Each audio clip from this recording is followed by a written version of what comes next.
E aí, pessoal, tudo bem? Então, hoje a gente vai estudar a vibração de uma cadeia de atômica unidimensional. Novamente, nós estamos num sistema unidimensional, só que agora nós teremos dois átomos. É, então, o nosso sistema ele está ilustrado aqui nessa figura, no qual nós vamos considerar átomos de massas iguais, né? Mas a constante elástica entre os átomos, elas vão ser diferentes, tá certo? E aí nós temos a ideia de célula unitária, que seria, por exemplo, nós pegarmos quando essa cadeia ela se repete. Então, por exemplo, se eu pegar esse intervalo aqui, x2, y2, ele se repete x1, y1, se repete x3, y3. Essa é uma forma de pegar a célula unitária. Existem outras formas, por exemplo, eu poderia pegar y2, x3, y1, x2, que é outro sistema de repetição. Então depende da escolha. Então nós vamos pegar esse sistema massa-mola, certo? Vamos considerar aqui nesse exercício as massas iguais e as constantes elásticas diferentes. O livro-texto ele cita um outro modelo que está na lista de exercícios que fala o seguinte: as constantes são iguais e as massas mudam. Ele fala que o problema é similar de se resolver, né? É, então, se você tiver interesse em tentar resolver lá também, é interessante. Então, como que ele considera? Ele considera a constante elástica K2, tá certo? Então, meu desvio da posição da enésima massa. Então, vamos, por exemplo, esse y2 aqui, né? Como sendo a enésima. Então, é ele menos o deslocamento da partícula x2 mais a constante elástica 1, certo? Vezes o deslocamento da partícula n-1, então se y2 está aqui, yn-1 vai ser y1, menos o deslocamento x1.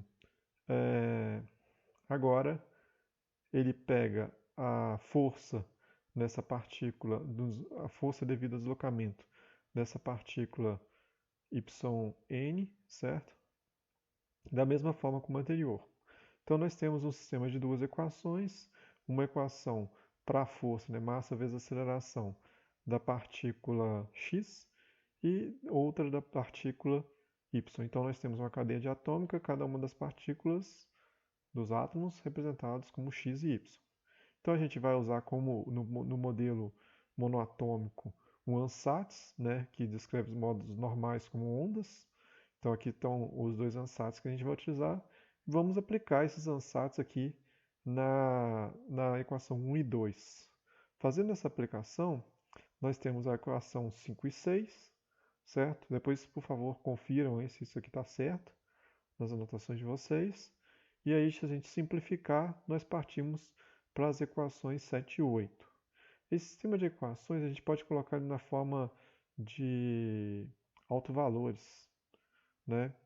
Então, colocando aqui m ômega em evidência, ao quadrado. Então, nós podemos representar dessa forma que está na equação 9. Então, para cada vetor de onda, nós teremos, como ômega é ao quadrado, nós temos dois autovalores, ou seja, duas frequências, né, duas relações de dispersão para cada vetor de onda. Se nós resolvermos obtivermos os altos valores dessa matriz, né, eles são expressos aqui pela equação 10, né, tanto pela parte superior quanto pela parte inferior. Então, para cada um vetor de onda, nós temos duas funções de onda, ômega-k. Então, essas funções elas são dois ramos diferentes. Esses ramos, eles recebem o nome de ramo óptico e ramo acústico. A gente vai entender depois por que é óptico e por que é acústico. Então, aqui está plotado o gráfico, né? Se a gente pegar essa função aqui expressa pela equação 10 e plotarmos o ômega positivo, ele apresenta essa parte superior, que é o ramo óptico, e o ômega negativo é o ramo acústico. O ramo acústico ele é zero no vetor de onda igual a zero, certo? Essa é uma característica do ramo acústico. E o ramo acústico ele é linear aqui em vetores de onda próximo a zero. E ele é não linear nos extremos, tá certo? Já o ramo óptico ele não zera aqui no vetor de onda k igual a zero. Esse ômega é dado por essa expressão aqui. Então, para grandes comprimentos de onda, baixa energia, a dispersão linear, como eu já citei. Geralmente a definição de um modo óptico é qualquer modo que tenha dispersão linear com K tendendo a zero, também eu já citei. E aí, se nós expandirmos a equação 10 para pequenos valores de vetor de onda, né, aí nós temos uma relação, a velocidade do som, que é uma relação linear, né? Esse a quadrado aqui sai para fora da raiz, então é esse K1, K2 sobre K1 mais K2 é uma relação de associação em série de duas molas. Então a gente tem raiz quadrada de K sobre 2M. Acho que esse 2 aqui também faz parte da relação. Depois eu vou confirmar. O ramo de excitação de energia mais alta é conhecido como ramo óptico. E aí vamos explicar por que é um ramo óptico. Então, a gente considera a luz absorvida por um sólido. A energia e o momento devem ser conservados. A luz viaja a uma velocidade c. Então, a frequência dessa vibração ômega ela é ck, né? E esse ômega é muito grande. Como os fônons têm uma frequência máxima, isso significa que os fótons só podem ser absorvidos por vetores de onda muito pequenos, né, para reduzir esse número. Para K pequenos, os fônons acústicos têm energias da ordem da velocidade da luz vezes o vetor de onda K, né? Então esse valor é muito menor do que a velocidade da luz vezes K, de modo que a energia e o momento não podem ser conservados, então não ocorre absorção. Já os fônons ópticos têm energia óptica finita para K pequeno, certo? De modo que em algum valor do vetor de onda K pequeno, temos que a ômega óptico é igual a CK, né? A velocidade da luz vezes o vetor de onda. Então a gente pode combinar a energia e o momento do fônon com o fóton. Assim, sempre que fônons interagem com a luz, são, evidentemente, os fônons ópticos envolvidos. Aqui nesse gráfico a gente pode ver muito bem isso.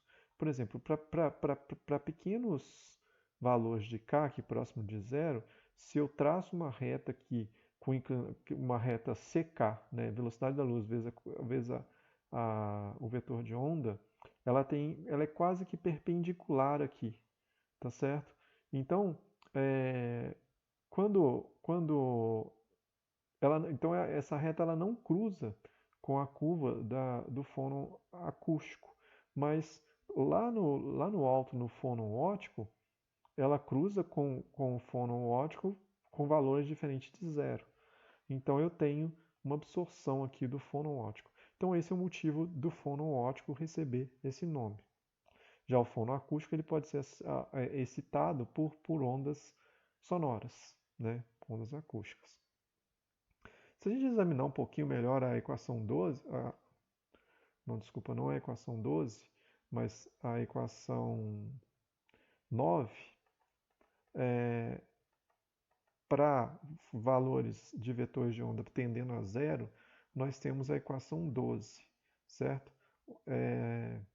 E aí dessa equação 12, nós podemos pegar o modo acústico, né, em vetores de onda igual a zero, ele tem frequência zero, com autovalores desse tipo.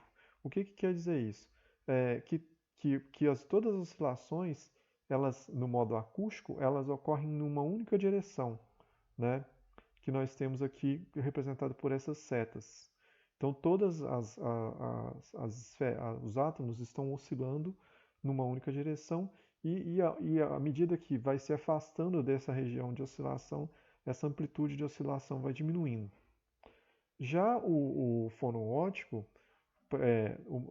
do modo ótico, próximo do vetor de onda igual a zero, ele tem frequência dada por essa expressão aqui, né, com os alto-valores expressos pela equação 14. E aqui os modos de oscilação são representados pelas setas abaixo. Então fica um átomo oscilando contra o outro, tá? E novamente, quando você vai distanciando, essa amplitude de oscilação ela vai diminuindo lentamente. De maneira geral, se houver m átomos por unidade de célula, em uma única dimensão, né, no nosso problema unidimensional, teremos m modos de vibração. Né? Desses m modos, nós teremos um único modo acústico, né, e todos os outros serão óticos. Quer dizer, um único modo ele vai ser zero em vetor de onda igual a zero e os outros modos estarão acima. Se nós considerarmos um sólido 3D, se nesse sólido 3D houver n átomos na célula unitária, então haverá 3n-1 modos óticos e 3 modos acústicos, totalizando 3n graus de liberdade por célula unitária.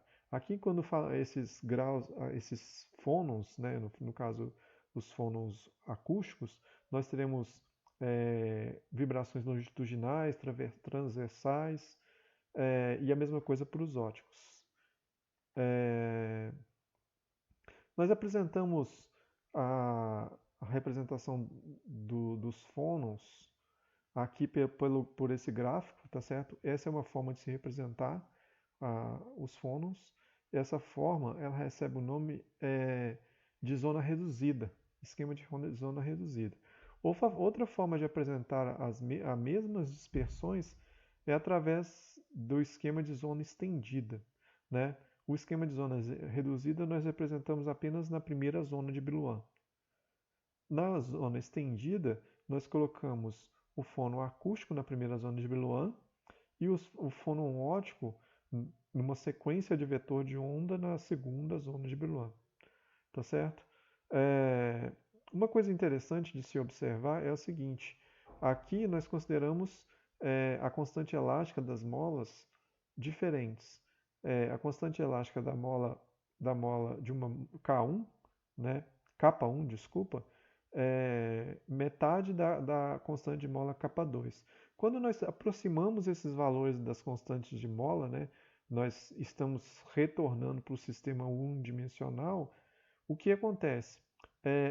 Esse gap que aparece entre os fônons, né, ele vai diminuindo até desaparecer e nós temos como ocorre lá no modelo unidimensional para uma cadeia monatômica, né, uma única relação de dispersão. Pessoal, então é isso. Esse capítulo tratou do modelo com dois átomos diferentes, né? No próximo capítulo ainda a gente vai falar um pouquinho de fônons e depois a gente vai dar sequência no curso. Qualquer dúvida, por favor, utilizem o fórum aí, ou mandem e-mail, ou utilizem qualquer forma de contato para a gente sanar as dúvidas. Até mais, obrigado.